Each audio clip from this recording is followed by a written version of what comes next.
isang bansa sa malayong silangan, upirang ngalan perlas ng silanganan. Ang kagandahan nito ay walang katulad, dito tila bulaklak ay namumukad ka.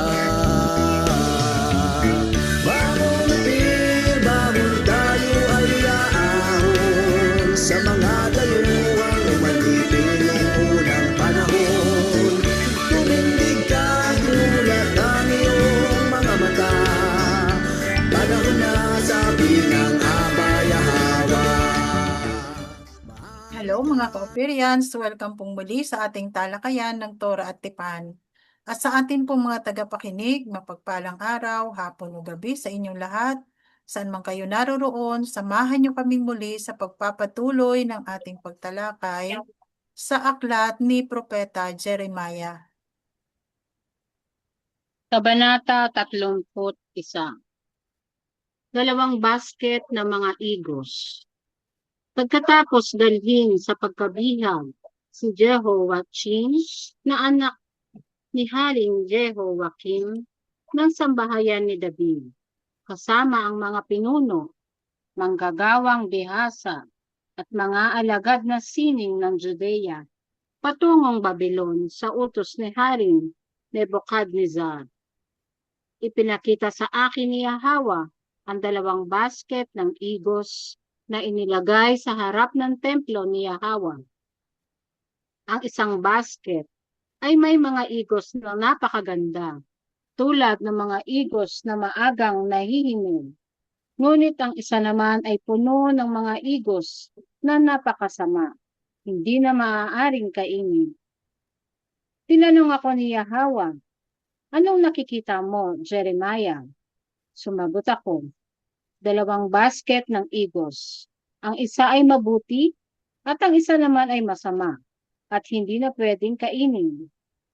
At dumating sa akin ang mensahe ni Yahweh.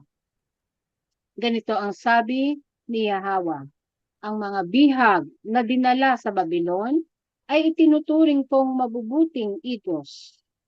Babantayan ko sila para sa kanilang ikabubuting. Ibabalik ko sila sa lupaing ito. Itatayo ko silang muli at hindi gigibain. Itatanim ko sila at hindi bubunutin.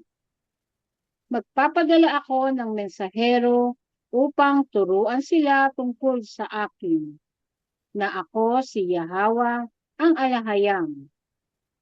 Sila ay magiging aking bayan, at ako ang magiging kanilang alahayang, sapagkat babalik sila sa akin ng buong puso. Ngunit, kung paanong ang masasamang igos ay hindi na makakain dahil sa sama, gayon din ang gagawin ko kay Haring Zedekiah ng sambahayan ni David, sa kanyang mga pinuno, at sa natitirang mga taga-Jerusalem, maging sila man ay naging lupain ito o nasa Egypt. Saan ko man sila ipatapon, gagawin ko silang kasuklam-suklam, kahihiyan, at sumpa sa harap ng lahat ng kaharian. Padadalhan ko sila ng taba, taggutom, at salot, hanggang sa sila ay malipol mula sa lupaing ibinigay ko sa kanila at sa kanilang mga ninuno. Yada. Yada. Ganda.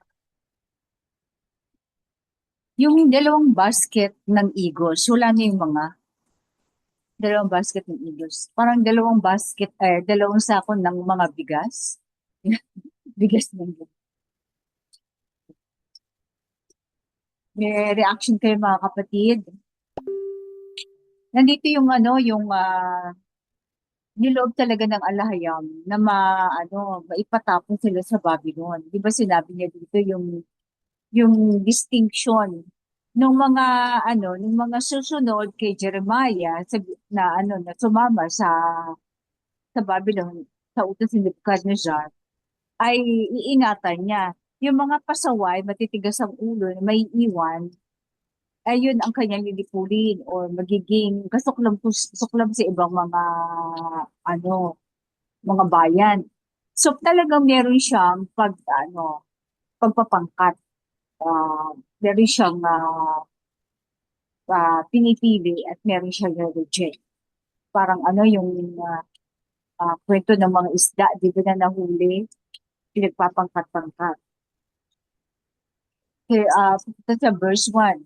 Pagkatapos dalhin sa pagkabihag si Jehoiakim na anak ni Haring Jehoiakim ng sambahayan ni David, kasama ang mga pinuno. So ito yung anak na, no? Manggagawang biyasa at mga alagad ng sining ng Judea patungong Babylon, sa utos ni Haring Nebuchadnezzar, pinakita sa akin ni Yahweh ang 2 basket ng igos na inilagay sa harap ng templo ni Yahweh. So may mga kinuha. Alam ko inuna muna yung mga ruling class, mga royalty, yan. Inuna munang dalhin sa mahari. Tapos yung mga mahihirap ay iniwan para magtrabaho sa lupain at hindi ng mga gawing pugad ng mga masasamang ay mga hayop. Saka para yung lupa ay itil nila o magtanim pa rin, no? So, yung pinakita sa kanya yung 2 puno ng igos. Ang isang basket ay basket pala. Ang isang basket ay may igos na napakaganda, tulad ng mga igos na maagang nahihinog. Maganda ang pagkatubo. Ngunit ang isa naman ay puno ng mga igos na napakasama. Siguro tanggalin na natin yung mga sa igos.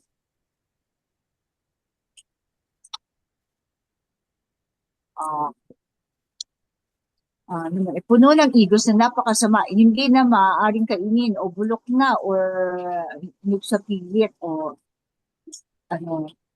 Tinanong ako ni Yahweh, ano nakikita mo, Jeremiah? Sumagot ako, 2 basket ng igos. Ang isa ay mabuti at ang isa naman ay masama at hindi na pwedeng kainin. At dumating sa akin ang mensahe ni Yahweh. Ganito ang sabi ni Yahweh, ang mga bihag na dinala sa Babylon ay itinuturing kong mabubuting igos. O yung mga bihag. Babantayan ko sila para sa kanilang ikabubuti. Ibabalik ko sila sa lupain ito. Itatayo ko silang muli at hindi gigibain. Itatanim ko sila at hindi bubunutin. Kumbaga nalinis na niya, no? Meron talagang pagsasala.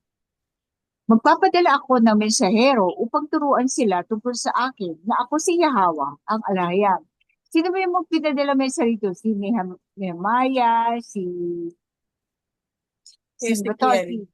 Si Ezekiel, si Daniel, no? Yung mga, si Ezekiel, yan. Si Nehemiah. Sila ay magiging aking bayan at ako ang magiging kanilang alahayam, sapagkat babalik sila sa akin ng buong puso.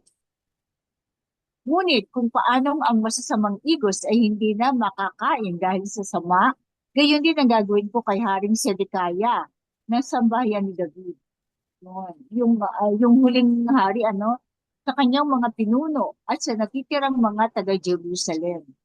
Maging sila man ay nasa lupain ito o nasa Egypt. O kahit pala yung mga magtatago sa Egypt, tataka sa Egypt, ay kinoconsider niyang masama.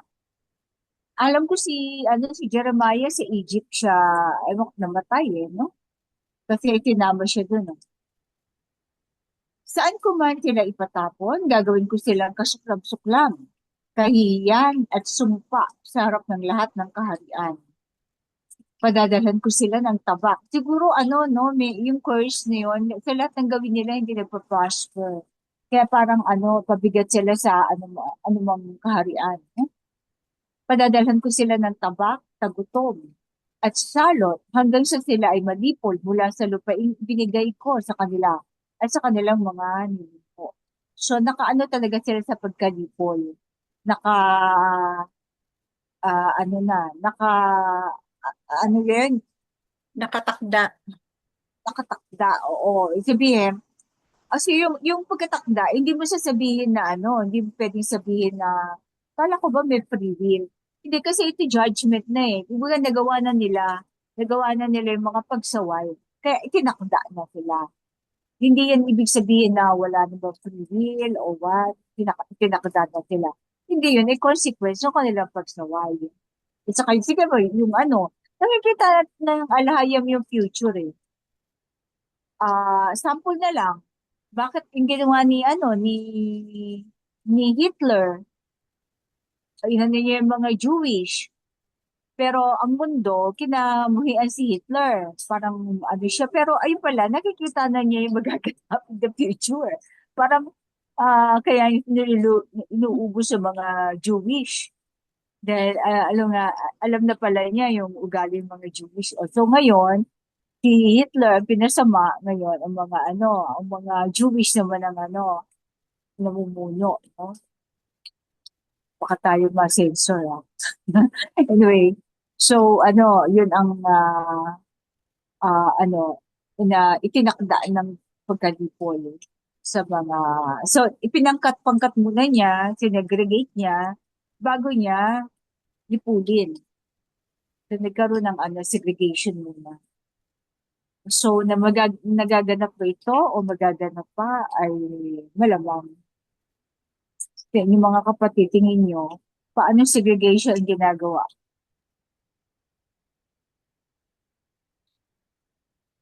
Siguro panahon na para kung mga kabataan natin, kung sabihan natin kung bibili sila ng property or mag-aano sa mataas na lugar naalala ko lang dahil sa lakas ng ulan ngayon, kailangan may clearance ng at least 100 meters above sea level. Kasi ang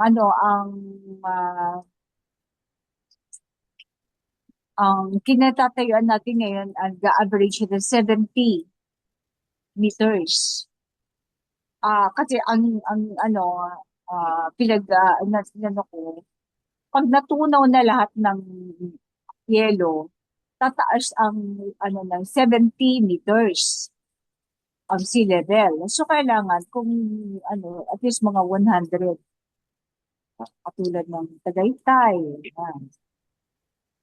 Yung mataas na lugar ng Bulacan. Montalban, hindi ko na check eh. Pero kailangan at least may 75 yan or to be safe, mga 100 or 80 yan. Safe na yan. 80 meters above sea level. May karagdagan kayo mga kapatid. So wala na. Back to you, Sis Maria. Kabanata 32. Isang sulat para sa mga bihag.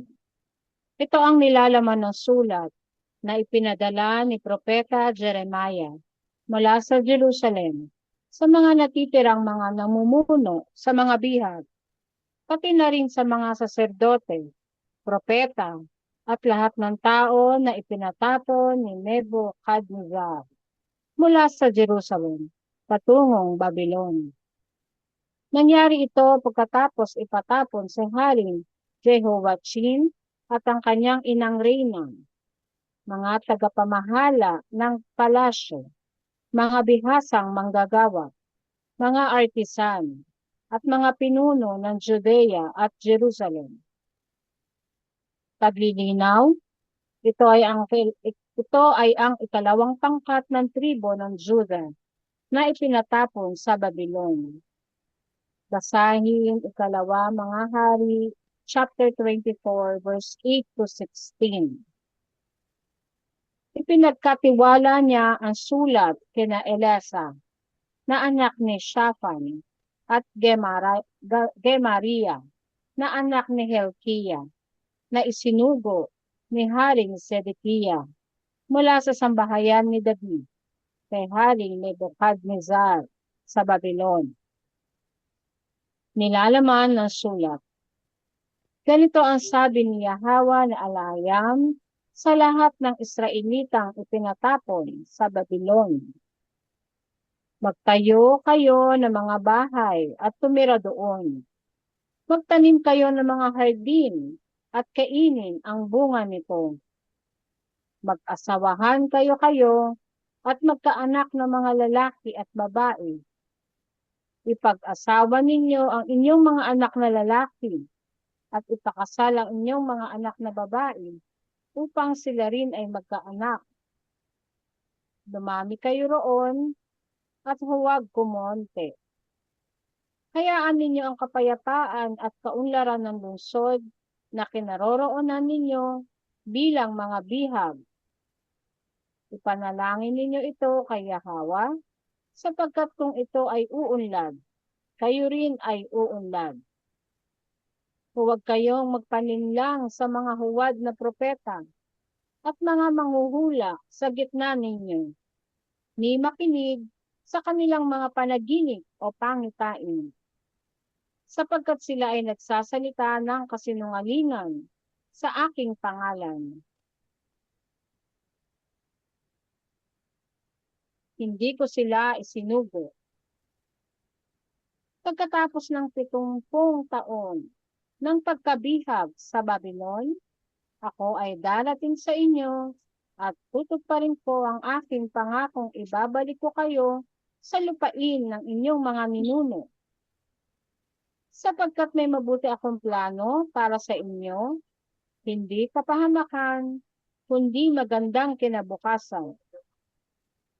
Lalapit kayo sa akin at mananalangin sa akin at diringgin ko kayo.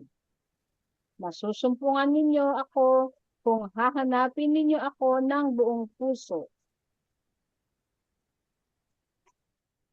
Titipunin ko kayo mula sa inyong pagkabihag at ibabalik ko kayo sa inyong sariling lupain. Bagaman sinasabi ninyo, si Yahweh ay nagpadala ng mga propeta para sa amin dito sa Babylon. Ganito ang sabi ni Yahweh tungkol sa hari at ang mga taong naiwan sa Jerusalem na hindi ipinatapon sa Babylon. Ipapadala ko laban sa kanila ang tabak, tagutom at salot. Gagawin ko silang gaya ng mga bulok na igos na hindi na maaaring kainin. Lalapastanganin sila ng lahat ng kaharian. Sila ay magiging sumpa, kasuklam-suklam, kahihiyan, at lilibakin sa lahat ng mga bansa kung saan sila palalayasin. Sapagkat hindi sila nakinig sa aking mga tagubilin na paulit-ulit, kung ipinadala sa pamamagitan ng aking mga lingkod na mga propeta. At kayo rin, mga bihag, ay hindi nakinig. Kaya pakinggan ninyo ang salita ni Yahweh, kayong mga ipinatapon sa Babylon. Ganito ang sabi ni Yahweh tungkol kina Ahab, na anak ni Kolaiah at Sedekiah, na anak ni Maazia, na nagsasabi ng kasinungalingan sa pangalan ni Yahweh. Ibibigay ko sila sa kamay ni Haring Nebukadnezar ng Babylon, at ipapapatay niya sila sa harapan ninyo.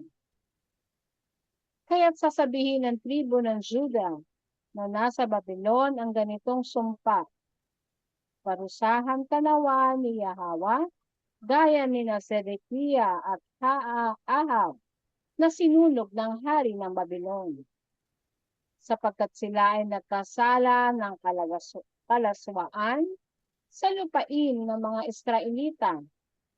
Nangangalunya sa mga asawa ng kanilang kapwa at nagsasalita ng kasinungalingan sa aking pangalan. Alam ko ito at ako mismo ang saksi.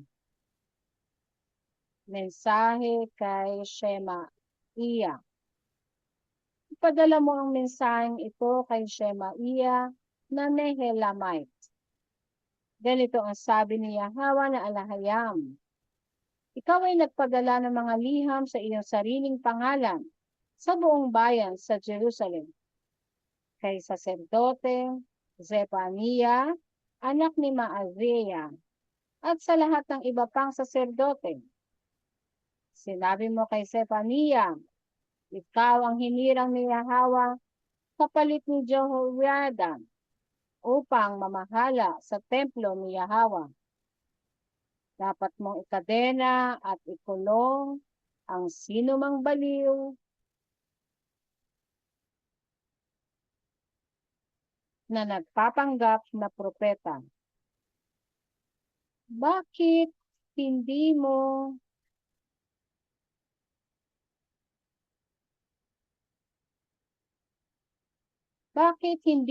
kinastigo si Jeremiah na taga-Anathoth na nagpapanggap na propeta? Nagpadala pa siya ng mensahe dito sa Babylon na nagsasabing matagal pa ito, kaya't magpatayo kayo ng bahay at tumira roon. Magtanim kayo ng hardin at kainin ang bunga nito. Ngunit binasa ni saserdote Sefania ang sulat kay propeta Jeremiah. Pagkatapos dumating ang salita ni Yahweh kay Jeremiah.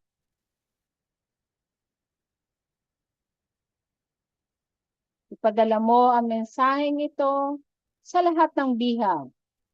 Ganito ang sabi ni Yahweh tungkol kay Jeremiah na Nehelamite, dahil siya ay nanguhula sa inyo kahit hindi ko siya isinugo at pinaniwala niya kayo sa kasinungalingan. Ako mismo ang magpaparusa sa kanya at sa kanyang lahi. Wala ni isa sa kanyang lahi ang mananatili sa bayan na ito, ni makakakita ng mabubuting bagay na ipagkakaloob ko sa aking mga Israelita, sapagkat siya ay nagturo ng paghihimagsik laban sa akin at sa aking tipan. Sabi ni Yahweh, Yada.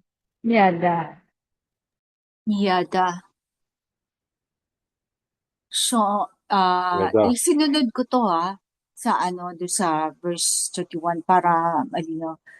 Pero siguro bala ko kasi ayusin uli. So ibabalik ko muna sa mga sa original na corrupted. Ayusin ko uli. Pero itong ang muna natin yung ginawa natin sis Dalia, no. Ito sa isang sulat. So sumulat si Jeremiah doon sa mga ipinatapon sa Babylon. Kasi siya pa rin ang propeta ng Alahayam, no? Ito ang nilalaman ng sulat na ipinadala ni propeta Jeremiah mula sa Jerusalem sa mga natitirang mga namumuno sa mga bihag, pati na rin sa mga saserdote, propeta at lahat ng tao na ipinatapon ni Nebuchadnezzar mula sa Jerusalem patungong Babylon. Mga natitira, ibig sabihin may mga namatay na, siguro iba namatay along the way, parang si Jehoiakim, baka hindi nilagay doon paano namatay si Jehoiakim. Pero ang prophecy, siya, makakalat na lang sa daan, sa disyerto, di ba? Baka may mga namatay along the way. So ito yung mga natitira nasa Babylon. Mga pinili yun ng Alahayam. Niloob niya na makasurvive. Kasi di ba nga, paglilinis ang ginagawa niya, nire-refine niya. So, ito yung sinulatan ni Jeremiah, ang mga natitira doon, mga pare, mga Levita talaga to, mga propeta, at saka lahat ng tao na pinatapon. Nangyari ito pagkatapos ipatapon si Haring Jehoiachin at ang kanyang inang reyna, mga tagapamahala ng palasyo. Ito yung second batch na to. Yung si Haring Jehoiachin na to, kasama yung kanyang inang reyna. Kasi si Jehoiakim ay namatay na. So, sumunod si Jehoiachin sa payo kasi ni Jeremiah. Mga bihasang manggagawa, mga artist at mga pinuno ng Judea at Jerusalem. So, yung mga royalty. Pagliliw, ito ang ikalawang pangkat ng tribo ng Juda na ipinatapos sa Babylon. Okay, tapos Ipinagkatiwala niya ang sulat kina Elasa na anak ni Shaphan at Gemariah na anak ni Hilkiah na isinugo ni Haring Sedekaya mula sa sambahayan ni David kay Haring Nebukadnezar sa Babylon. So si Sedekaya, ano to, parang inano to ni Nebukadnezar eh. Si Nebukadnezar ba ang nag-ano dito o dahil kapatid niya si Jehoiachin? Parang ano eh, parang nag-ano lang, assume lang siya ng kingship nung ipatapos si Jehoiachin. Diba? O ano, ginawa talaga siyang hari ni ano, ni Nebuchadnezzar. Hindi ko masyado nang matandaan ng storya. Pero anyway, ito yung ano, so yung si Jehoiakim ang first batch na pinatapon Oo. doon. Kaya nga, Second hindi ba batch, namatay siya etong along si the way? Jehoiachin. Oo. Si Si Sedekaya Jehoiachin yung ay huli. anak ni Jehoiakim. Oo. Si Sedekaya, ang huling hari Si kasi. Sedekaya ang huling king na hindi sumama. Oo. Siya ang bubulagin. Actually, Oo. padadala rin siya. Pero ang tanong ko kasi, paano siya naging hari? Nag-ascend lang siya dahil wala na si Siya Jehoiachin yung si o inano siya? Sedekaya, anak Inano din siya ito, ni, anak ni Jehoiachin. oo. Kaya lang nagmatigas ito, hindi siya sumama sa Babylon. Yung lahat So, ng hindi naiwan siya, sa Jerusalem, ay pinamunuan niya. mamatay. Oo. So, ibig sabihin, hindi siya yung governor na inatasan ni, oo, Hindi. tama. Hindi siya. Kasi Hindi siya ito yung inatasan ni tinutukoy Nebukadnezar. tinutukoy na isang Bubulagin. basket ng mga masasamang igos. Oo. Dahil nagmatigas sila, hindi sila sumama sa Babylon. Mm-mm. Ito si Sedekaya. Kasi Okay. pinamunuan niya lahat ng naiwan sa Jerusalem. Mm-mm. Tapos actually, malalaman natin yung mga nakaganapin pagkatapos yan. Nilalaman ng sulat, ganito ang sabi ni Yahweh na alahayam sa lahat ng Israelitang ipinatapos sa Babylon. Oo. Ito yung bili ni Yahweh. Magtayo kayo ng mga bahay at tumira doon. Magtanim kayo ng mga hardin at kainin ang bunga nito. Siguro gawa mag-asawahan kayo at magkaanak ng mga lalaki at babae. Kayo, ibig sabihin, within the tribe lang, sa lahi nyo lang. Huwag kayo mag-aasawa ng ibang lahi. Kayo lang. Huwag kayong, kasi maraming kaharian na pinatapon din sa Babylon, hindi lang ang Judea, marami. So, kailangan yung kayo lang sa mga Israelita o sa bayan ni David, sabi niya. Magtanim kayo, gumawa kayo ng bahay, mag-asawahan kayo at magkaanak ng mga lalaki at babae. Ipag-asawa ninyo ang inyong mga anak na lalaki at ipakasal ang inyong mga anak na babae upang sila rin ay magkaanak, upang sila ay dumami. So, ibig sabihin, that is a command. Dumami kayo roon at huwag kumonte. Palalakasin uli ang mga Israelita pinadadami niya, no? Hanapin ninyo ang kapayapaan at kaunlaran ng lungsod na kinaroroonan ninyo bilang mga bihag. Ipanalangin ninyo ito kay Yahweh sapagkat kung ito ay uunlad, kayo rin ay uunlad. So, kung saan man mapunta ang mga Israelita, kailangan ipapanalangin din nila ang kinaroroonan nila. Parang dito, nandito tayo ngayon sa Ophir, panalangin din natin ang Ophir kasi pag umunlad ang Ophir, uunlad din tayo, di ba? Okay. At saka magpadami ang mga covenant keepers. Magpadami kayo. Yung mga anak nyo, ipag-asawa nyo, at saka yung mga, sa kakawan din, no? Huwag kayong magpalinlang sa mga huwad na propeta at mga manghuhula sa gitna ninyo. Ni makinig sa kanilang mga panaginip o pangitain. O take note ha, Huwag magpanilang sa mga huwad na propeta at mga manghuhula, ni makinig sa mga panaginip o pangitain. So marami pa rin silang kasama pala doon. At saka yung mga ibang lahi siguro, yung mga ibang lahing na napatapon Hmm. din doon. Kaya is goody, magparami daw. Diyos Goody, magpadami ka daw. Pero Ophidian, wag puti. Gising pa kaya yan. Okay. Sapagkat sila ay nagsasalita ng kasinungalingan sa aking pangalan. Hindi ko sila isinugo. Ayun. Di sila propeta. Lalo na, hindi covenant keepers or Israelita, hindi yung isinugo talaga. Pagkatapos ng 70 taon ng pagkabihag sa Babylon, ako ay darating sa inyo at tutuparin ko ang aking pangakong ibabalik ko kayo sa lupain ng inyong mga ninuno. 70 years lang sinabi na kung ano. Pero siguro inip na inip yung mga no? Yung iba, hindi sila makapaniwala ang abutin ng 70 years. Sapagkat may mabuti akong plano para sa inyo, hindi kapahamakan, kundi magandang kinabukasan. O may Totoo plano yung siya. sis eh. Totoo yung ipanalangin natin kung nasaan tayo. Oo. Kasi tingnan nyo, di ba, pinag-uusapan lang natin yung Paxilica. Oo. Ngayon, di ba? 99 years yan. Ngayon, number one topic na siya ngayon at painit na siya ng painit. Oo. Sa iyo kung unang na yun hindi nakalimutan pa nga pangalan no? At saka kahit ang VP, hindi niya alam yung Paxidi kasi nakatago.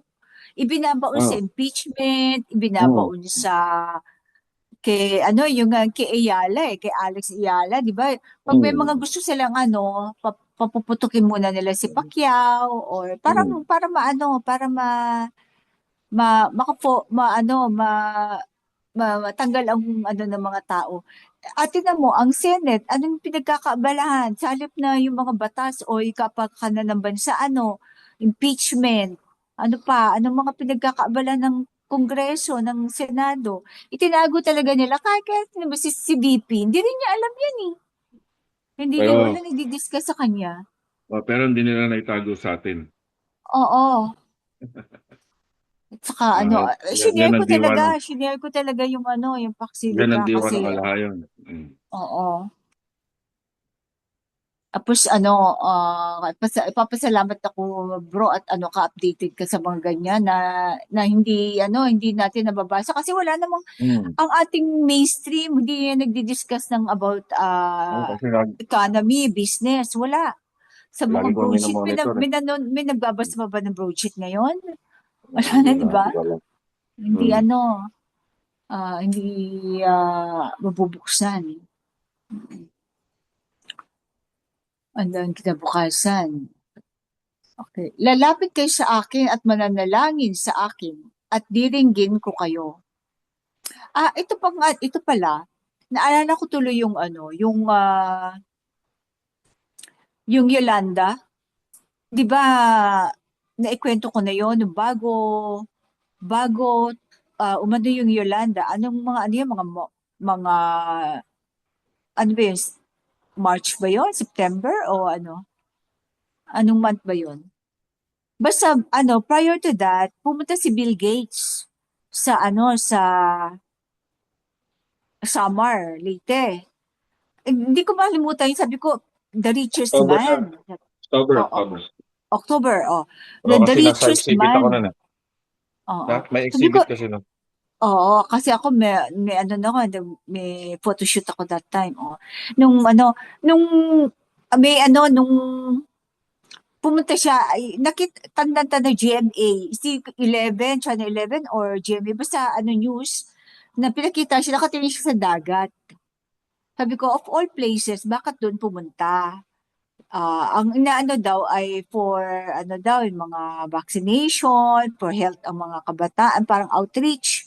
Pero i-google mo yun, hindi mo makikita sa Google. Ang nakalagay lang doon, pumunta siya sa Palawan. Tungkol naman sa mga grain, sa mga bigas, ganon. Hindi mo makikita yung pumunta siya ng Then, then may friend ako na kasi pumuputok na yung Jewish community, yung ano, yung ah, s- messianic, ano, parang ano, ina-adapt nila yung Jewish religion, culture, messianic, ano sila. Tapos sabi ko, gusto ko sumama, hindi niya ako sinasama. Siguro ganun.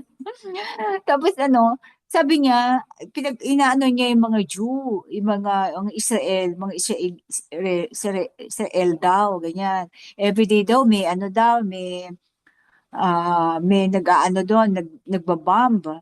Pero dahil meron silang Iron Dome nga, at saka ano, the promised people. Kasi ano yun, active yun sa Bible study dati. And then sinabi niya, ang unang-unang dumating na barko ay galing sa Israel. Bakit barko? Bakit hindi airplane? Bakit barko ang unang-unang nagdala ng mga relief goods? Yung daw una, wala pa yung mga kahit ang local ano natin, nandiyan na ang Israel. Doon, hindi ko pa talaga, talaga, syempre, believe ka. Pero naisip ko, bakit nakarating agad dito? Layo-layo ng ano. Siyempre, naka, nakaabang na sila sa mangyayari, kaganapan, yung Yolanda. Tapos ano pa, tapos ano, dumating bigla yung Pope. Ang dami-daming, tapos ano, dumagdatingan agad yung mga foreign, mga military ng Amerika para tutulong daw. Pero wala kang makita nung ano, wala kang makikita sa relief sa ground talaga ng mga puti, 'di ba? Wala kang makikita kahit tingnan mo yung mga mga photos, walang American. Tapos yung ano, nung na minura pa nga di ba? Na traffic pa. Napunta pa ng UST, ganun, whatever. So inaano na meron talagang kung anihin mo 'yan, pagtatagpi-tagpiin mo, meron talagang manipulation ng nature. Bakit nagkaroon ng bigla na lang. Wala namang earthquake that time, di ba? Nag-earthquake ba? Parang wala eh. Tsaka maaraw pa nun eh. Dito sa Manila, parang maaraw that time. Tapos, yung ano pa, ah, tanda ko yun, maaraw dito sa ano. Tapos, tanda ko pa, Then, a few months after, may nakita akong post. Hindi naman ako ganun, pero basta dumadating yung information na may nakita silang mga malalaking excavation sa seabed ng nasabi daw mga fishermen, pero napakalaki ng mga excavation yun, na nagmimina. Maaaring nga ganun, pero siguro kung mga nagmimina doon ay mga local, siguro yung mga paano nilalaman ng mga local, sabi ganun, di ba? Merong, hindi, hindi basta-basta ang siguro may mga nakita silang mga residue or pinanggalingan may mga nauna na naghukay. So, yun ang naisip ko na meron sigurong kasi that time, yung Microsoft ay nagpadala ng sarili ng satellite. Lipad ng satellite. Siyempre, Bill Gates yun. Na ini-scan na ang buong topography at saka hanggang kailaliman ng dagat. Nakikita na nila. So, yun ang yung bago pa lang yung technology. Pero meron akong na yung topography sa ilalim ng dagat. Pero meron akong nakitang isang ah, Epstein isang may edad na siya ngayon pero siya parang biktima siya ng mga mga ginagawa nga sa mga bata. Parang yung MK Ultra, yung binabago yung mind, pinapalimot, parang kinokontrol, mind control. And sabi niya, nung pupunta sila sa Disneyland, sa Disney kasi may mga underground tunnel pala yon, di ba? Magsasakay ka ng isang sinasakay daw sila sa isang tunnel, yung ride. Tapos sa gitna noon may kukuha sa iyo sa kunwari titigil yung train. Tapos sila may mga batas, ano sila sa isang pababa para may tunnel doon. Tapos pinapakita sa kanya yung mga yung mga parang may computer na yon. Tapos sabi nung nakikita namin lahat ng nangyayari. Kumbaga, meron na mga CCTV na may mga satellite na may technology. 1984 yun meron na yung technology. Hindi lang or siguro mga CCTV that time. Hindi lang nila inaano sa public. So that time, may advanced technology na sila na lahat ng ginagawa nyo, lahat ng ay nakikita namin. So, totoo naman. Kasi, 19, may computer na yan, di ba? Mga 19, may yan, may 1980s. Nagkaroon ng, personal, mga PC, mga desktop. So, naano ko lang, mauulit, nagaganap pa rin hanggang ngayon. So, ito, nasa last days na nga tayo kasi binibigay na yung mga natatago, mga lihim na ginagawa ng lahi ng serpent. Okay. Verse 12 tayo. Lalapit kayo sa akin at mananalangin sa akin at diringgin ko kayo. So, yun ang pangako niya sa mga sa kanyang mga iniligtas na mga Israelita. Tinan mo, talagang iniligtas niya, di ba? Yung 10 tribes muna, iniligtas niya.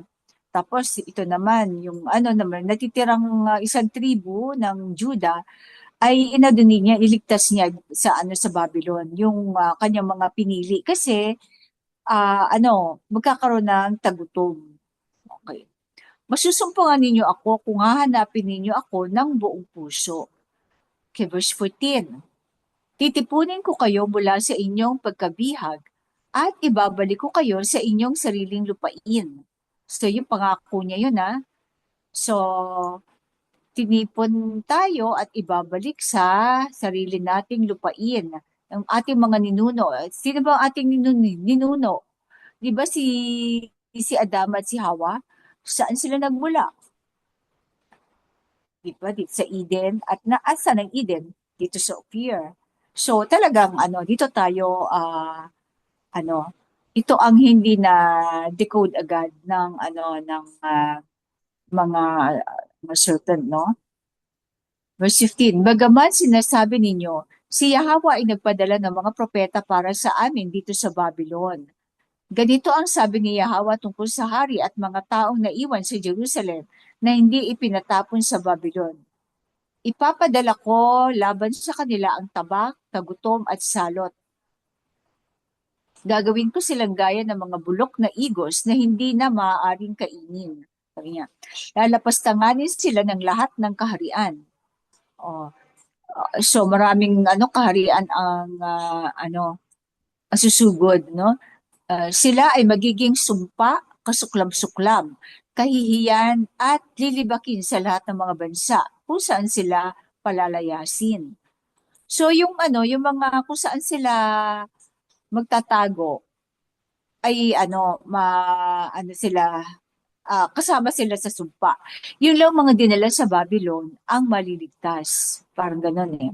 Kahit yung pumunta sa Egypt ay kasama ng sumpa. Verse 19, sapagkat hindi sila nakinig sa aking mga tagubilin na paulit-ulit kong ipinadala sa pamamagitan ng aking mga lingkod na mga propeta. At kayo rin, mga bihag, ay hindi nakinig. So yung mga nabihag din ay hindi nakinig. Kaya pakinggan ninyo ang salita ni Yahweh, kayong mga ipinatapon sa Babylon. So may mga suwail din pala nadala sa Babylon. Ganito ang sabi ni Yahweh tungkol kina Ahab na anak ni Kolaya at Sedekaya na anak ni Maaseya na nagsasabi ng kasinungalingan sa pangalan ni Yahweh. Sedekaya din, no? Ibibigay ko sila sa kamay ni Haring Nebuchadnezzar ng Babylon at ipapapatay niya sila sa harapan ninyo. So si Nebuchadnezzar ay inuutusan din ni Yahweh, no? Ibibigay sa kamay ni Nebuchadnezzar. Kaya sasabihin ng tribo ng Juda na nasa Babylon ang ganitong sumpa: parusahan ka nawa ni Yahweh gaya ni na Sedekaya at Ahab na sinunog ng hari ng Babylon. Okay, susunugin. So parang magiging kasabihan sila. Parang parang pag magsusumpa sila sa kalaban nila, ginagawa nilang sample si Sedekaya at si Ahab. Parusahan ka naman ni Yahweh gaya na Sedekaya at Ahab na sinunog ng hari ng Babylon. Sapagkat sila ay nagkasala ng kalaswaan sa lupain ng mga Israelita, nangangalunya sa mga asawa ng kanilang kapwa, at nagsasalita ng kasinungalingan sa aking pangalan. Alam ko ito at ako mismo ang saksi.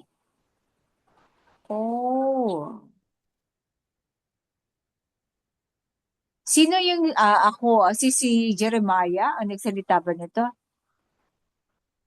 Wait. Verse 23. Check ko sa English, ha. Paano yung saksihan? Jeremiah to. Oo. Ako, si Jeremiah, alam ko to. Okay. Ako, si Jeremiah,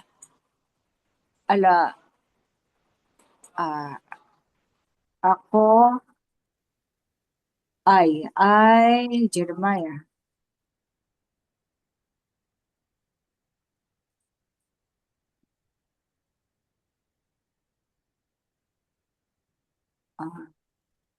Ako si Jeremiah, batid ko ito at ako mismo ang saksi.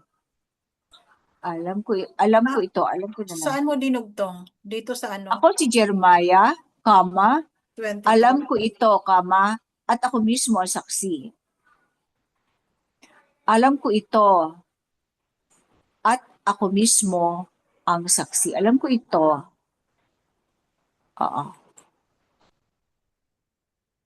Okay. Tapos, kasi, tapos ito naman si Shemaya. Sinulatan naman niya ito. Kasi si Shemaya ay nagpadala ng sulat. Siguro nabasa niya yun. Sino ba itong, di ba, hindi nga maganda ang press release ni Jeremiah. Hindi maganda ang, na baliw, ganyan, di ba? So, sumulat itong si Shemaya kay Nehemiah. Ito. Basahin na lang natin. Ganito ang sabi ni Yahweh na alaya, ikaw ay nagpadala ng mga liham sa iyong sariling pangalan sa buong bayan sa Jerusalem. Nagmamarunong. So, pinirmahan niya mismo kay saserdoteng Sefaniah, anak ni Maaseya, at sa lahat ng iba pang saserdote. So, may mga naiwan pa palang mga saserdote sa templo. So, sinulatan niya yung mga saserdote ng templo, itong si Shemaya, kasama, siguro, pumapapel. Sinabi mo kay Sepanaya, ikaw ang hinirang ni Yahweh kapalit ni Jehoiada upang mamahala sa templo ni Yahweh. Dapat mong ikadena at ikulong ang sinumang baliw na nagpapanggap na propeta. Bakit hindi mo kinastigo si Jeremiah na taga-Anatot na nagpapanggap na propeta? So, niya, ba't hindi daw pinigil, kinastigo? Nagpadala pa siya ng mensahe dito sa Babylon na nagsasabing, matagal pa ito. Kaya't magpatayo kayo ng bahay at tumira roon. Magtanim kayo ng hardin at kainin ang bunga nito. So, di sila naniniwala na magtatagal sila sa Babylon. Itong kasi itong si Jeremiah, nagpadala ng sulat, hindi alam ng hari. Nagpadala lang siya, pinasuyo lang niya dun sa sulat nung ni Sedekaya dun sa nagpadala si Sedekaya siguro ng mensahe sa mga nasa Babylon, nagpadala rin si Jeremiah, so hindi alam. So ito parang nagsusumbong ito ngayon si Shemaya sa mga pare. Bakit hindi niyo kinakastigo si Jeremiah? Yung baliw na yan. Ngunit binasa ni saserdoteng Sepanaya ang sulat kay Propeta Jeremiah. Siguro naniniwala sila na propeta si Jeremiah, no? Ipadala mo ang mensaheng ito sa lahat ng bihag. At pagkatapos dumating ang salita ni Yahweh kay Jeremiah. Ito. Ganito ang sabi ni Yahweh tungkol kay Shemaiah na Nehelamite. So ano naman, winarningan naman ni Jeremiah ang mga taga-Babylon, mga Israelita ron. Sabi niya, dahil siya ay nanghuhula sa inyo, kahit hindi ko siya isinugo, at pinaniwala niya kayo sa kasinungalingan, ako mismo ang magpaparusa sa kanya at sa kanyang lahi. Wala ni isa sa kanyang lahi ang mananatili sa bayan na ito, ni makakakita ng mabubuting bagay na ipagkakaloob ko sa aking mga Israelita, sapagkat siya ay nagturo ng paghihimagsik laban sa akin at sa aking tipan, sabi ni Yahweh. So yung mga naiwan na sa bayan na ito ng Jerusalem, siguro, wait verse 32, pa kailangan malinaw eh. Yung bayan na to ay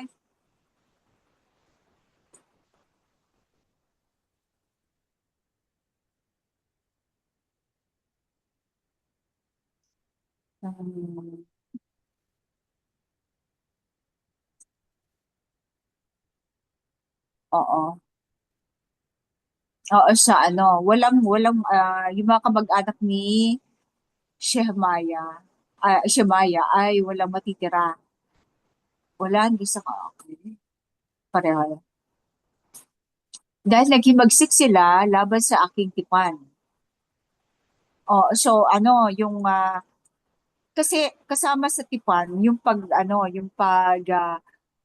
pagliligtas ng alahayam sa kanyang bayan. Ngayon, yung mga bibigay na babala ng alahayam, sinusuway mo, din niya, pagsalansang ng tipan.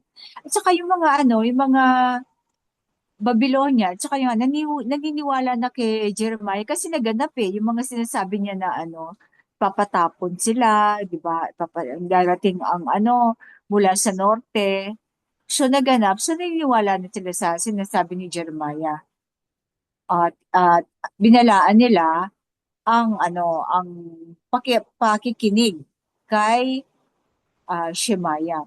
So siguro may magkakaroon din ng faction doon, no? So yung mga nandun, mahati pa ulit. Yung mga maniniwala kay Shemaiah ay malilipol at ang naniniwala kay Jeremiah ay maliligtas. So kahit na yung talagang yung paulit-ulit ang pagsasala ng alahayam sa mga Israelita. Paulit-ulit. Hanggang siguro maging puro ang dugo. Siguro yung kaya may pagka-rebellious yung mga siguro nahaluan ng dugo ng Canaanite sa mga ninuno nila, di ba? Baka may na nakapag-asawa ng Canaanite, kaya nagalo-halo na ang lahi, kaya siguro talaga nililinis ang upang maging puro ang dugo ng tribo ni Judah. May karagdagan kayo mga kapatid.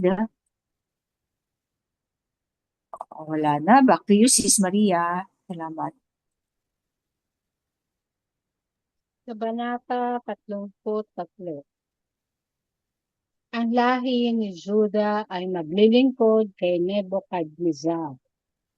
Dumating sa akin ang mensahe ni Yahweh noong mga unang taon ng paghahari ni Zedekiah, anak ni Haring Josiah, mula sa sambahayan ni David. Ganito ang sinabi sa akin ni Yahweh: gumawa ka ng pamatok na may tali at balangkas, at isuot mo ito sa iyong leeg. Pagkatapos, ipadala mo ang mensahe sa mga hari ng Edom, Moab, Ammon, Tyre, at Sidon, sa pamamagitan ng mga sugo na pumunta sa Jerusalem kay Haring Zedekiah ng sambahayan ni David. Ibigay mo sa kanila ang mensaheng ito para sa kanilang mga hari. Ganito ang sabi ni Yahweh na alahayam ng mga Israelita: sa pamamagitan ng aking dakilang kapangyarihan at nakaunat na kamay, nilikha ko ang lupa, ang mga tao, at ang mga hayop na narito, at ibinibigay ko ito sa sinumang naisin ko. Ngayon, ibibigay ko ang lahat ng mga bansa sa kamay ni Haring Nebuchadnezzar ng Babylon. Pati ang mga mababangis na hayop ay ipasasakop ko sa kanya. Paglilingkuran siya ng lahat ng bansa, maging ng kanyang anak at apo. Sa panahong iyon, siya ay paglilingkuran ng maraming bansa at makapangyarihang mga hari. Ang bansang ayaw magpasakop sa hari ng Babylon ay parulusahan ko sa pamamagitan ng espada, taggutom at salot hanggang sa panahon na ibinigay sa kanya. Kaya huwag kayong makinig sa inyong mga propeta, mga manghuhula, mga tagapagpaliwanag ng panaginip, mga espiritista, o mga mangkukulam na nagsasabing, hindi kayo maglilingkod sa hari ng Babylon. Lalo lamang kayong malalayo sa inyong sariling lupain dahil sa kanilang mga kasinungalingang propesiya. Ngunit ang bansang magpapasakop sa hari ng Babylon ay pababayaan ko manatili sa sarili nilang lupain upang ito ay kanilang bungkalin. Ang mensaheng ito rin ang sinabi ko kay Haring Zedekiah ng sambahayan ni David. Pasukuin mo ang iyong leeg sa pamumuno ng hari ng Babylon. Paglingkuran mo siya at ang kanyang bayan, at kayo ay mabubuhay. Bakit mo hayaang mamatay ang iyong sarili at ang iyong bayan sa pamamagitan ng espada, taggutom at salot na binalaan ko ang anumang bansa na hindi magpapasakop sa hari ng Babylon? Huwag kang makinig sa mga sinungaling na propetang nagsasabi, hindi kayo maglilingkod sa hari ng Babylon, sapagkat sila ay nagsisinungaling. Hindi ko sila isinugo. Nagsasalita sila ng kasinungalingan sa aking pangalan, kaya't itatapon ko kayo at pati ang inyong mga huwad na propeta, sabi ni Yahweh. At nangyari nga na sinakop ni Hari Nebuchadnezzar ang Jerusalem at sinimulan niyang samsamin ang mga kasangkapan ng templo at ang mga kayamanang nasa lungsod. Pagkatapos sinabi ni Jeremiah sa mga saserdote at sa lahat ng Israelita, ganito ang sabi ni Yahweh, huwag ninyong pakinggan ang mga huwad na propetang nagsasabing malapit nang maibalik mula sa Babylon ang mga kasangkapan ng templo ni Yahweh. Sila ay nagsisinungaling lamang. Huwag ninyo silang pakinggan. Magpasakop kayo sa hari ng Babylon upang kayo ay mabuhay. Bakit ninyo hayaang maging buho ang lungsod na ito?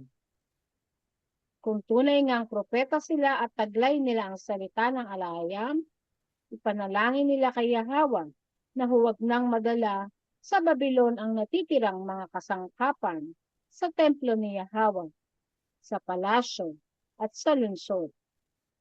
Sapagkat ganito ang sabi ni Yahweh tungkol sa mga haligi, ang dagat na tanso, ang mga patunguhan, at ang iba pang kasangkapan na naiwan sa lungsod.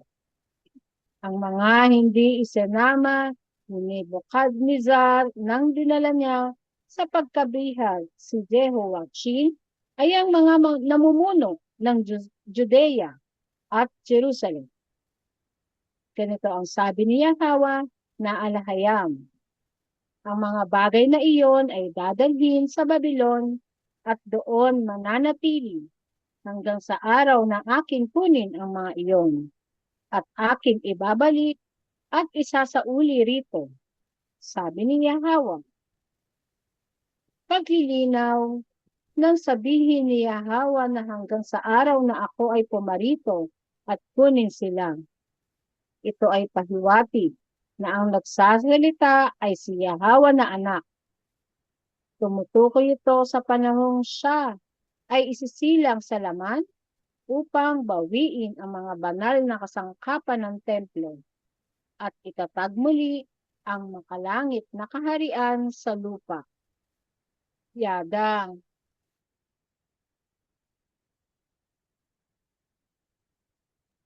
Yada. Yada.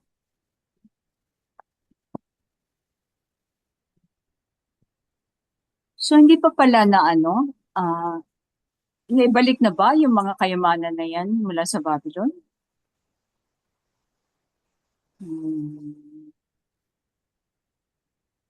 Ewan ko kay Hitler.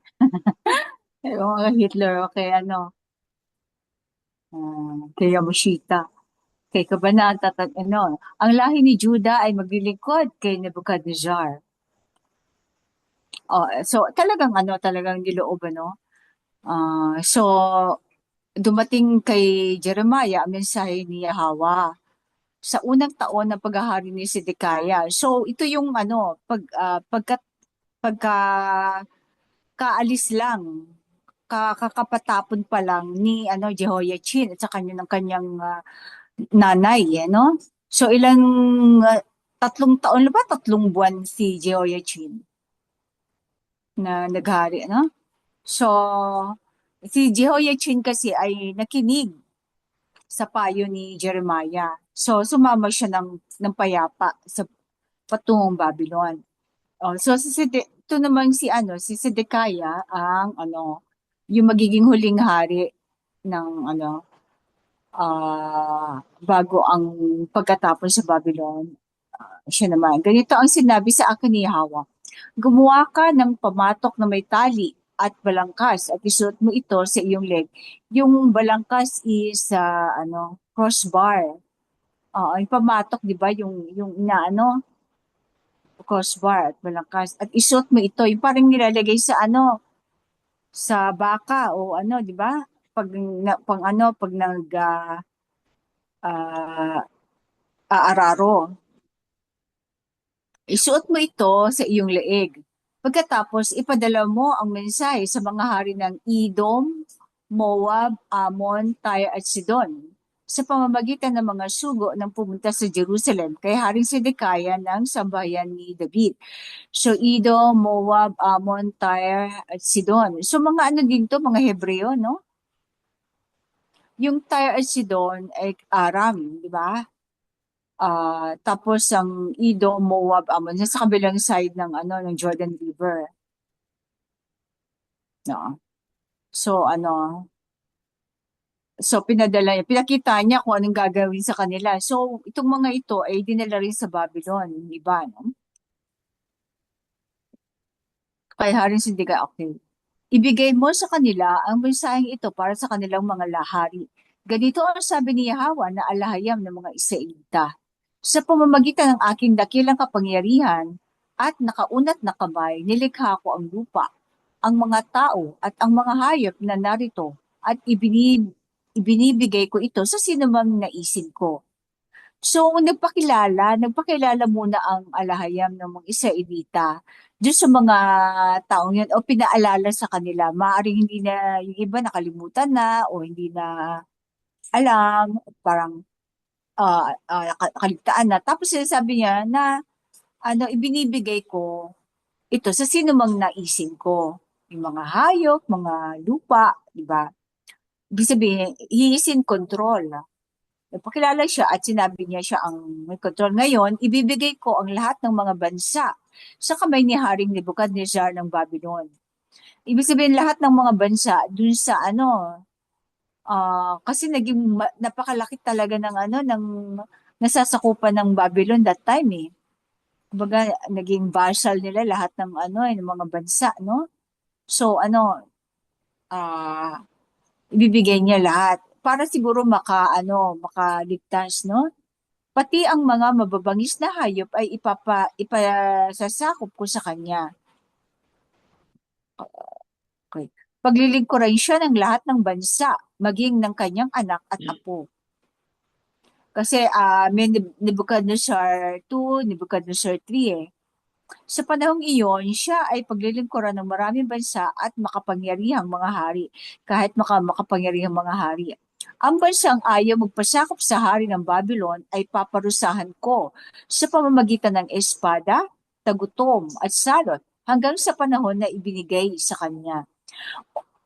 So merong takdang panahon kung hanggang kailan, 'di ba? Yung natigil ang paghahari ng hindi, di ba yung nabaliw yung Nebuchadnezzar I ba o ano? Basta matagal na naghari ang Nebuchadnezzar. Maaring ama o anak, hindi na nakalagay dito. Pero so yung naganap na digmaan, tagutom at salot ay kaparusahan.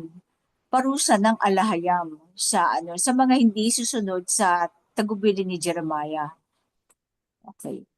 Verse 9, kaya huwag kayo makinig sa inyong mga propeta, mga manghuhula, mga tagapagpaliwanag ng pananaginip, mga espiritista, o mga mangkukulam na nagsasabing, hindi kayo maglilingkod sa hari ng Babylon. Naalala ko dito yung mga tagapagpaliwanag ng panaginip. Meron tayong, may dati kahan doon na nagpapaliwanag ng mga panaginip na pati panaginip ng mensahero, ganyan. Ewan ko kung ano niya, o kung may gift ba talaga siya, pero naalala ko lang. Pero isa siya sa mga mga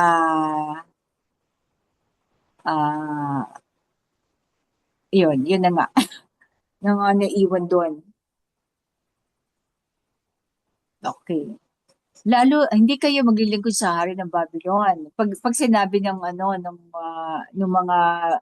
mga manghuhula, mga fake prophets, hindi kayo maglilingkod sa hari ng Babylon. Lalo lamang kayong malalayo sa inyong sariling lupain dahil sa kanilang mga kasinungalingang propesiya. Ngunit ang bansang magpapasakop sa hari ng Babylon ay pababayaan kung manatili sa sarili nilang lupain upang ito ay kanilang bungkalin. So hindi necessarily ipadadala sa Babylon.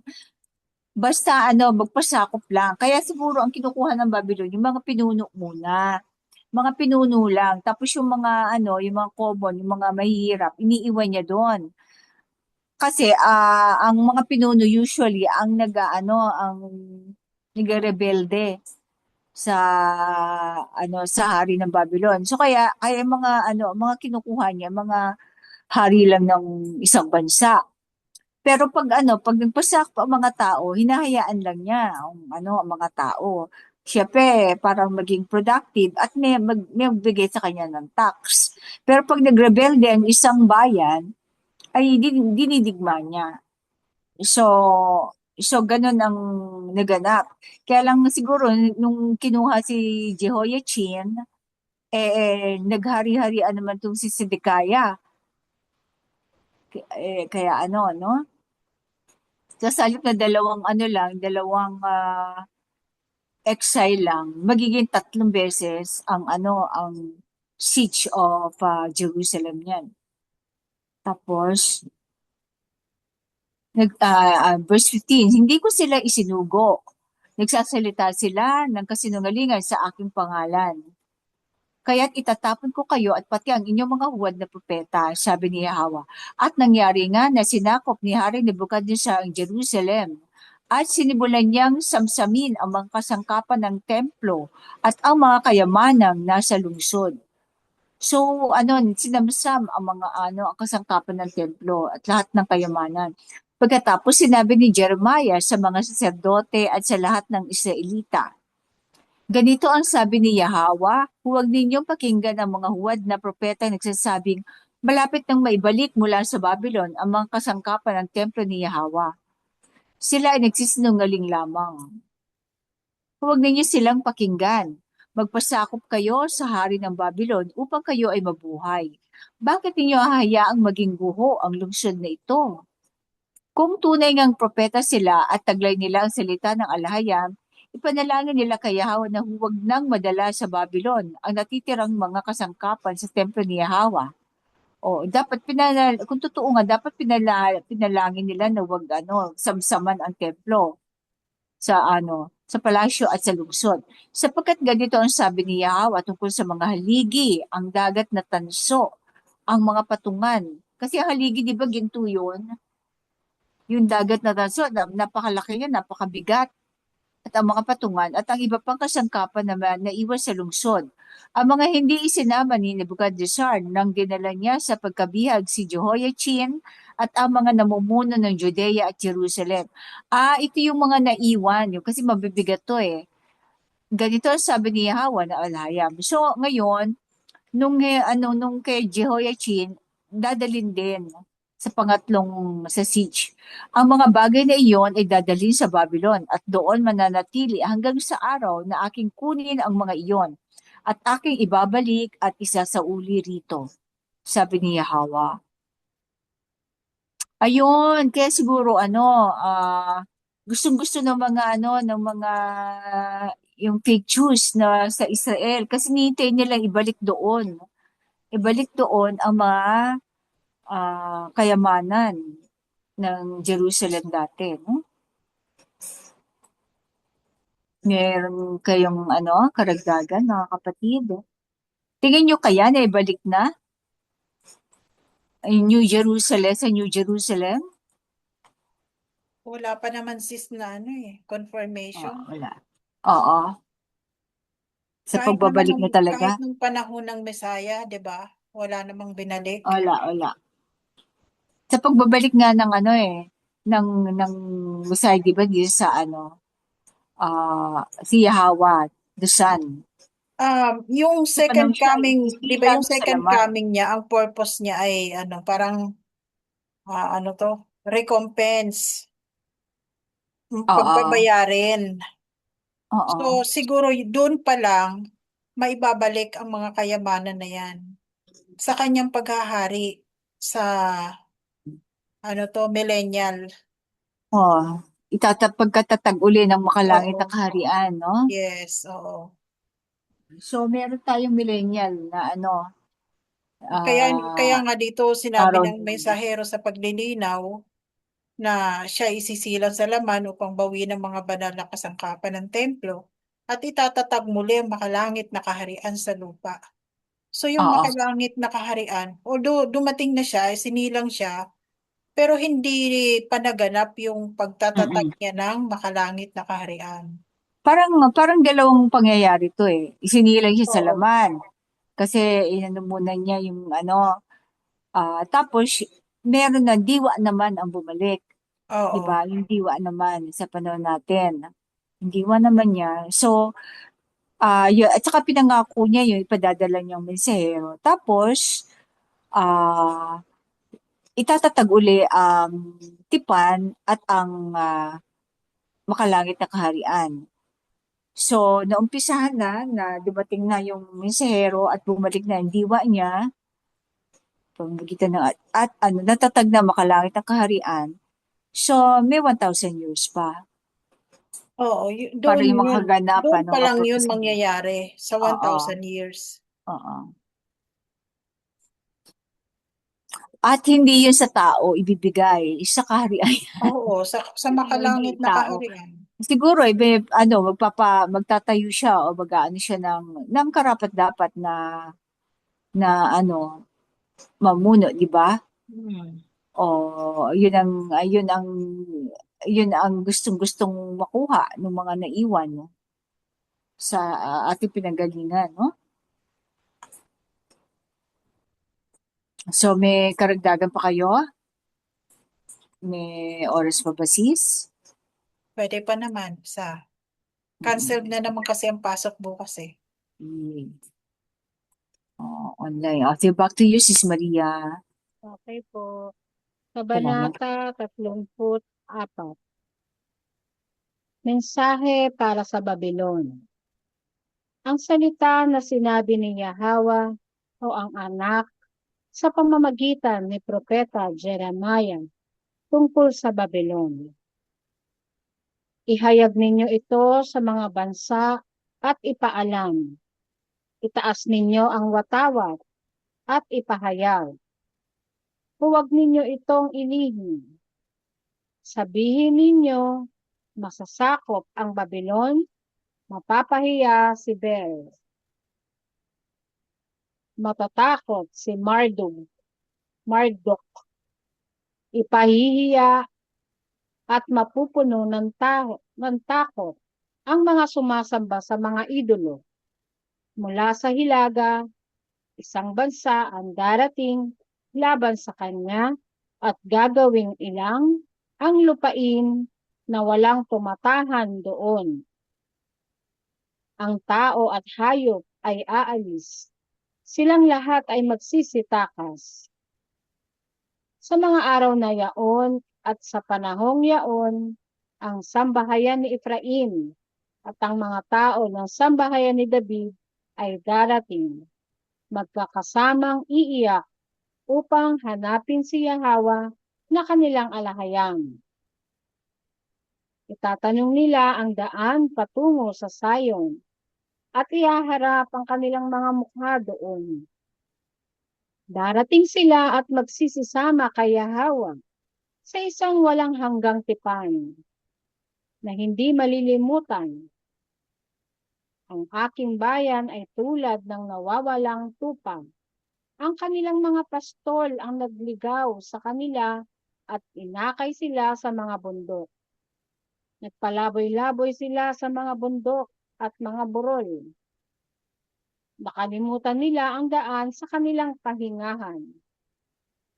Lahat ay nakasumpong sa kanila ay nilamon sila. At sinabi ng kanilang mga kaaway, hindi kami nagkakasala, sapagkat sila ay nagkasala laban sa kanilang alahayam at laban sa kanilang pastulan, ang lupa ng kanilang mga ninuno.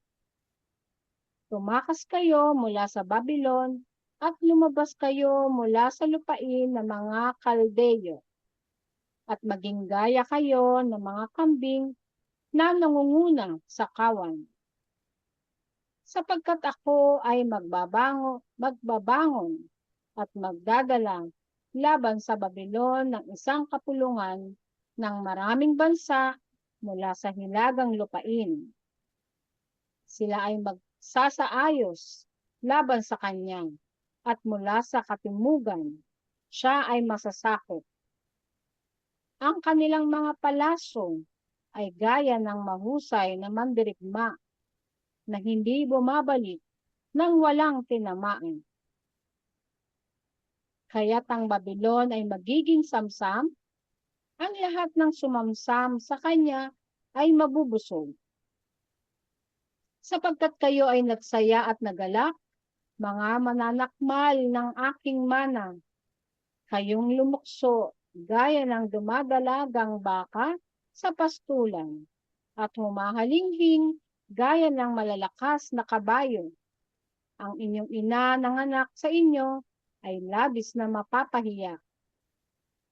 Siya ay magiging pinakahuli sa mga bansa, isang ilang, tuyong lupa at disyerto. Dahil sa galit ni Yahweh ay hindi siya tatahanan, kundi lubos siyang magiging giba. Bawat dumaan sa Babylon ay magugulat at mangungutya dahil sa lahat ng kanyang mga sugat. Magsihanay kayo palibot sa Babylon, kayong lahat na pumapanak. Tirahin ninyo siya. Huwag ninyong tipirin ang mga palasot, sapagkat siya ay nagkasala laban kay Yahweh. Sigawan ninyo siya sa palibot. Siya ay nagpapasakop na. Ang kanyang mga haligi ay nabubuwal, ang kanyang mga muog ay wasak. Dahil ito ay ganti ni Yahweh, maghiganti kayo sa kanya. Gawin ninyo sa kanya ang gaya ng ginawa niya sa ibang. Putulin ninyo ang maghahasik mula sa Babylon at ang may hawak ng karit sa panahon ng pag-aani. Dahil sa tabak ng mang-aapi, hayaan ang bawat isa makabalik sa kanyang sariling bayan. Hayaan silang tumakas tungo sa kanilang sariling lupain. Ang mga Israelita ay mga naligaw na tupa na hinabol ng mga leon. Una, nilamon siya ng hari ng Assyria. Ang huli na dudurog sa kanilang mga buto ay ang Babylon. Paglilinaw. Ang talatang nabanggit ay tumutukoy sa panahon ni Jeremiah. Dapat tandaan na ang tribo ni Judah na pinatapon sa Babylon ay nakabalik sa Jerusalem sa tulong ni Haring Cyrus ng Persia. Kaya naman, naroroon sila sa Judea at Jerusalem noong ipanganak ang Mesaya sa laman. Nang panahon ng Mesaya, nasa ilalim ng pamumuno ng Roma ang Jerusalem. Makalipas ang ilang panahon, matapos umakyat ang Mesaya sa langit, ang natitirang bahagi ng tribo ni Judah ay tuluyang itinaboy ng mga Romano mula sa kanilang lupain sa kilalang pagkubkob sa Jerusalem noong 70 AD. Kaya't ganito ang sabi ni Yahweh ang alahayam ng mga Israelita. Aking parurusahan ang hari ng Babylon at ang kanyang lupain, gaya ng aking pagpaparusa sa hari ng Assyria. At ibabalik ko ang mga Israelita sa Jerusalem, at sila ay manginginain sa Carmel at sa Bashan, at sila ay mabubusog sa burol ng Ephraim at Gilead. Sa mga araw na yaon at sa oras na yaon, ang kasamaan ng sambahayan ng Ephraim at ang mga kasalanan ng sambahayan ni David ay hahanapin, ngunit walang masusumpungan sapagkat aking patatawarin silang mga natira na aking iniligtas. Labanan mo ang lupain ng Merathaim at ang mga nananahan sa Pekod. Habulin mo sila, patayin, at lubos na lipulin. Gawin mo ang ayon sa aking iniutos sa iyo. May ingay ng labanan sa lupain, tunog ng malaking pagkawasak. Paano nawasak ang piko at martilyo ng buong daigdig? Paano naging sira ang Babylon sa gitna ng mga bansa? Nilagyan kita ng bitag, Babylon, at nanghuli ka, bago mo pa ito nalaman. Nasukol ka at nanghuli, sapagkat ikaw ay lumaban kay Yahweh ang alahayam ng mga Israelita. Binuksan ni Yahweh ang kanyang imbaka ng sandata, at inilabas ang mga sandata ng kanyang puot, sapagkat may gagawin siya sa lupain ng mga Kaldeyo. Halikayo at lusubin ang Babylon. Buksan ninyo ang kanyang mga imbakan. Tipunin ninyo na parang bunton. Wasakin ninyo siya ng lubusan. Huwag kayong mag-iwan ng kahit ano sa kanyang kabihasnan. Patayin ninyo ang lahat niyang mga toro. Pababain ninyo sila sa katayan. Kawawa sila, sapagkat dumating na ang kanilang araw, ang panahon ng kanilang kaparusahan. Pakinggan ninyo ang mga tumatakas at nakaligtas mula sa lupain ng Babylon upang ipahayag sa Sion ang ganti ni Yahweh na ating alahayam, ang ganti para sa kanyang templo. Tipunin ninyo ang mga tagapana laban sa Babylon, lahat ng humihila ng pana. Magkampo kayo sa palibot laban sa Babylon. Huwag ninyong hayaang makatakas ang sinuman. Gantihan ninyo siya ayon sa kanyang mga gawa. Gawin ninyo sa kanya ang ayon sa lahat ng kanyang ginawa. sapagkat siya ay naging palalo laban kay Yahweh, laban sa alahayam ng mga Israelita. Kaya't ang kanyang mga kabinutaan ay mabubuwal sa kanyang mga lansangan, at lahat ng kanyang mga mandirigma ay mapapatahimik sa araw na iyon.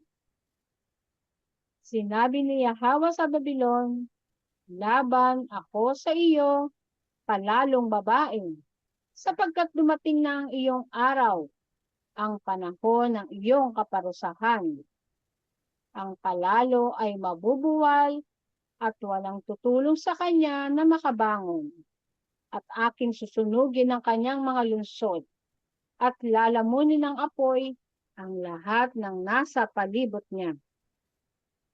Ang sambahayan ni Efraim at ang sambahayan ni David ay kapwa umaping. Lahat ng humuli sa kanila ay ayaw silang pakawalan.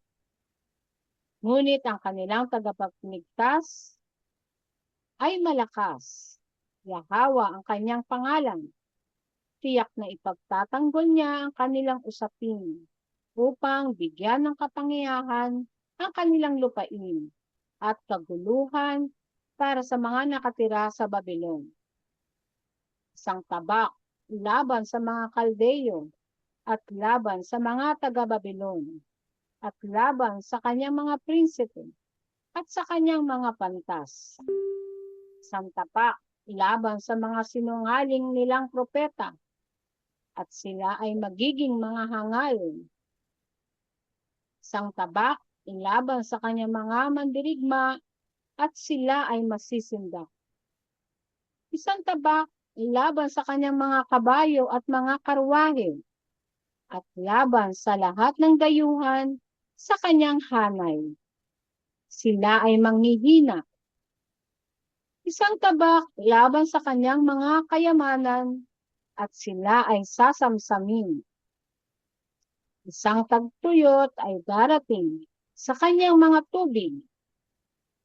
Sila ay matutuyo sapagkat ito ay lupain ng mga imaheng inanyuhan at sila ay mababaliw sa lubhang takot. Kaya't ang mga mababangis na hayop ng ilang ay tatahan sa Babylon kasama ang mga asong gubat at ang mga ibon ng disyerto ay maninirahan din doon. Hindi na ito tatahanan ng sinuman, mula sa salinlahi hanggang salinlahi magpakailanman. Sabi ni Yahweh, gaya ng pag-aalis ko sa Sodom at Gomora at sa mga kalapit-bayan nito, gayon din ang mangyayari.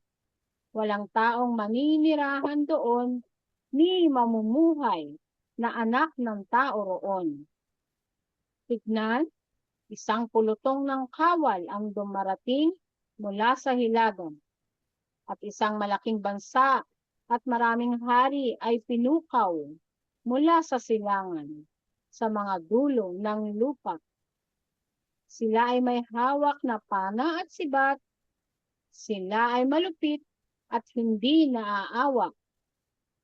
Ang kanilang tunog ay umuugong na dagat at sila ay nakasakay sa mga kabayo, nakaayos na parang isang tao para sa digmaan. Para lusubin ka, Babylon, ang mapangalungang kaharian. Narinig ng hari na Babylon ang ulat tungkol sa kanila at nanghina ang kanyang mga kamay. Tumama sa kanya ang sakit ng pangamba, gaya ng paghihirap ng babae sa panganganak.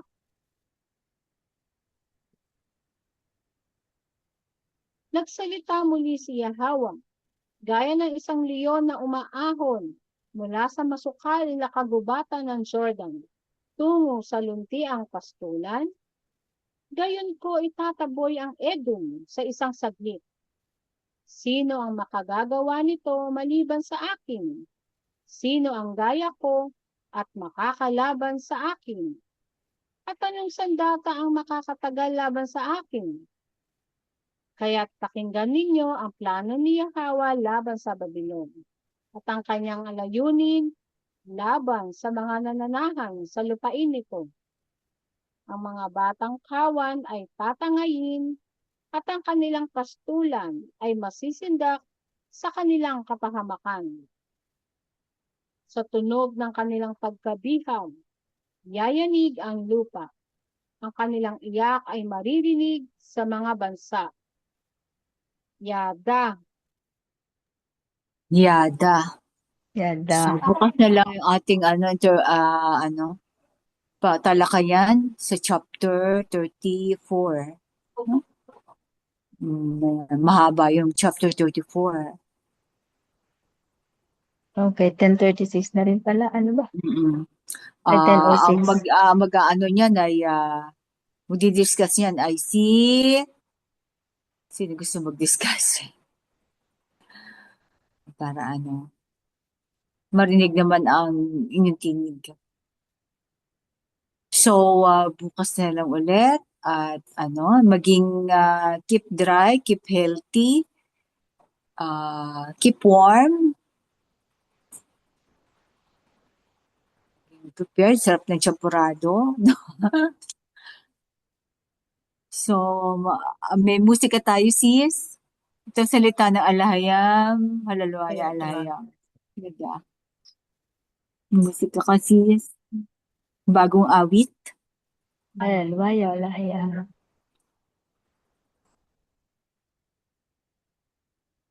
Ito, Haring Pakapangyarihan. Yada. Salamat mga kapatid. Be blessed. Shalom. Be blessed po.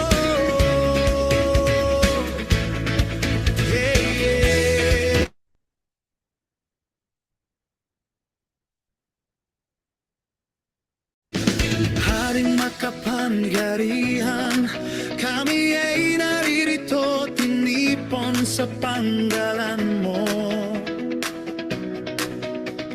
Kami tinawag mo sa boses ng mensahero, pupurit pagsambay para lang sa'yo. Kami ay susunod sa diwa't gabay mo. Haring makapangyarihan, ang tawag ay Alahayam.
Yada. Yada.